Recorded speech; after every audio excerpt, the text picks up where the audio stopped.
Mas de 20 mga karne puerco para man lechon era. Elya ka ba confisca el Task Force Carne del gobyerno lokal del Bisperas del Pascua ng mga establishmiento del lechon na barrio del Santa Maria Ipasunanca del Sabado. Estos mga karne talama sila el hot meat o dudoso que no hay pasa o mandamata na fasilidad del City Abatuan na talungon que double class A el Estado. Un violación asigun ese del un orden ejecutivo ya ase pasa el alcalde Ben Climaco para kuhi ko del todo klase de carne que no hay pasa na propio inspeksyon del mga eksperto que posible takarga mga enfermedad. Asigun ko ng jefe del Abatua, Amelia Amar, debe quedar estricto para prevenir el mga food poisoning este tiempo del Pascua. Descubre el Task Force Carne, amos ang create si Mayor Executive Order, BC 9014.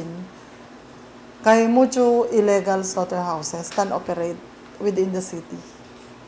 So, aside from slaughterhouses with franchise, mga lechoneros can operate sila contract roasting pig, can operate sila slaughterhouse without mayor's permit. Na di ila operasyon junto con el PNP Compact, yaka ba sila konfiska con el mga karne del puerco para alina abatua i asekay na un condemn bolt, donde deha asigun sila con este para manbulok. Baka man kaganeras kita or let's say man poison kita, basta karne, di ba tatarda si man diriti ka ba, no kita sabi si empermo bakel or basta illegal slaughter dapat kat confisca. Yari itira si Amar que prohibido este mga matada del animal ng mga residential areas como Cosa Taas el otro mga lechoneros que bien alto el demand este mes de Pascua.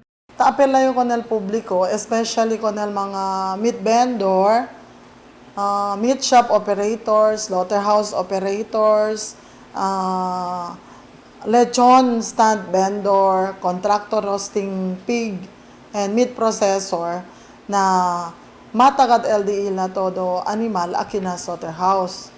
Tiyera tamen asigun taman kalayat mga botya o double dead na pueblo kita prekura sila buska. Taapela aura el gobyerno lokal para nung man konfiansa ko ng mga karne tabende onde-onde lang por causa posiblemente el kinabiktima ng futuro. Albert Luna, Dateline Zamboanga.